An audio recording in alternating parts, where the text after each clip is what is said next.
নমস্কার, আমি শিপ্রা। তো চলে এসেছি আরেকটি নতুন রেসিপি নিয়ে। তো মুসুরির ডাল রান্না করবো আজকে। তো আমি কিভাবে রান্না করি সেটা তোমরা দেখতে থাকো। তো দেখো, এখানে আমি কড়াইতে তেল দিয়ে দিয়েছি। তেল দিয়ে আমি কাঁচা পেঁয়াজ দিয়ে দিয়েছি। কিছুটা কাঁচা পেঁয়াজ নিয়ে আমি কিন্তু হালকা করে নেড়ে নেবো, বেশি ভাজবো না। তার উপরে টমেটোটা দিয়ে দিয়েছি। এবার টমেটোটা দিয়ে আবার একটু হালকা করে নেড়ে নেব, খুব একটা বেশি ভাজবো না।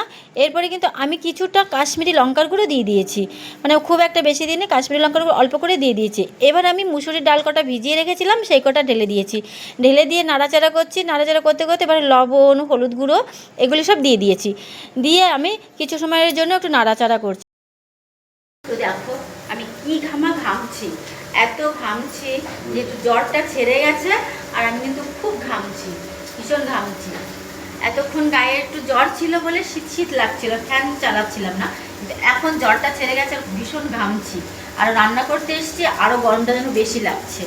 এইবার দেখো, ডালটা কিন্তু আমার অনেকটাই, জলটাও যে ভিজে ভিজে ছিল জলটাও শুকিয়ে গেছে। আর দেখো কড়াইতেও কিন্তু একটু লেগে লেগে যাচ্ছে জলটা শুকিয়ে।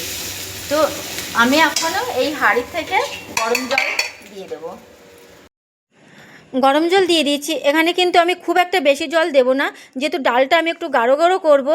কারণ হালকা হলে ডালটা বেশি ভালোও লাগবে না, আর আমার ছেলে মেয়ে হালকা ডাল খায়ও না। তো আমি একটু গাঢ় গাঢ় করলে জলটা একটু পরিমাণ মধ্যে দিয়েছি। এরপরে আমি কিছু কাঁচা লঙ্কা চিড়ে দিয়ে দিয়েছি, তাড়াতাড়ি আমার গ্যাসটা কম পড়বে। যেমন ভাতটা আমি আগে বুঝতাম না, তারপরে আমি একজনকে শুনেছি, সে আমাকে বললো ভাতটা যখন ফুটবে তখন গ্যাসটা বন্ধ করে দেবে। তারপরে এইভাবে রান্না, আবার যখন ভাতটা 20 মিনিটের জন্য রেখে দেবে বন্ধ করে, 20 মিনিট পরে আবার একটু জাল ধরিয়ে দেবে, তখন আবার ভাত। এইভাবে আমি গ্যাস বাঁচিয়ে কিন্তু আমি রান্নাটা করি, ঠিক আছে। এবার দেখো আমি ডালটা কিন্তু ঢেকে দেবো, তাড়াতাড়ি আমার কম। এখন আমার একটা গ্যাস কিন্তু 1 মাস 10 দিন বা 5 দিন চলে যায়। সেই অনুযায়ী সবসময় তো ওরকম যায় না, আত্মীয় স্বজন আসে, তখন একটু রান্নার চাপটা যদি বেশি বেড়ে যায়, তাহলে 1 মাসের কম আমার যায় না। 1 মাস আমার একটা গ্যাস পুরো সিদ্ধ হয়ে গেছে। হ্যাঁ, এই দেখো কেমন গাঢ় গাঢ় হয়ে গেছে, দেখেছো? ডালটা কিন্তু আমার পুরো সিদ্ধ হয়ে গেছে, কেমন গাঢ় গাঢ়ও হয়ে গেছে। তো আমি এবার এই ডালটা কিন্তু আমি এখানে নামিয়ে রাখলাম ডালটা। এবার আমি ফোড়নে আর অন্য আরেকটা কড়াই নিয়েছি। কড়াইতে কিছুটা তেল দিয়ে দিয়েছি, তেজপাতা, জিরে, তারপরে দিয়েছি একটু আদা কুচি, রসুন কুচি, আর একটু কাঁচা লঙ্কা কুচি দিয়ে জ্বালাবে, ততটা স্বাদ লাগে বেশি। আর তরকারি সম্বরা দিয়ে যত জ্বালাবে তত নাকি স্বাদটা বেশি আসে। আর ডাল সম্বরা দিয়ে বেশি জ্বালাতে নেই, তাতে কিন্তু স্বাদটা কম হয়ে যায়। ওই জন্য আমি কিন্তু ডালটা ফোড়নে দিয়ে একদম জ্বালাবো না, আমি ওই ডালটার মধ্যে ঢেলে দেবো।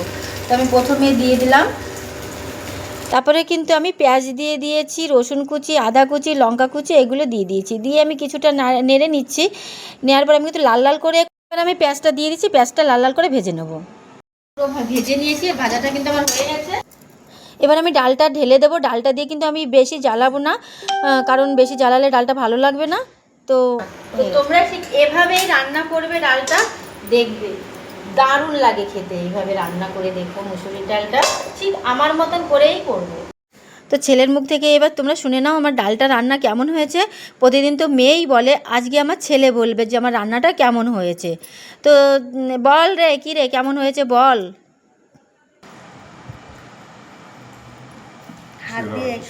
হ্যাঁ, সেরা সেরা। তো আমার ভিডিওটি তোমাদের কেমন লাগলো অবশ্যই জানাবে, লাইক, কমেন্ট, শেয়ার করে দেবে। সবাই সুস্থ থাকবে, ভালো থাকবে। হর হর মহাদেব।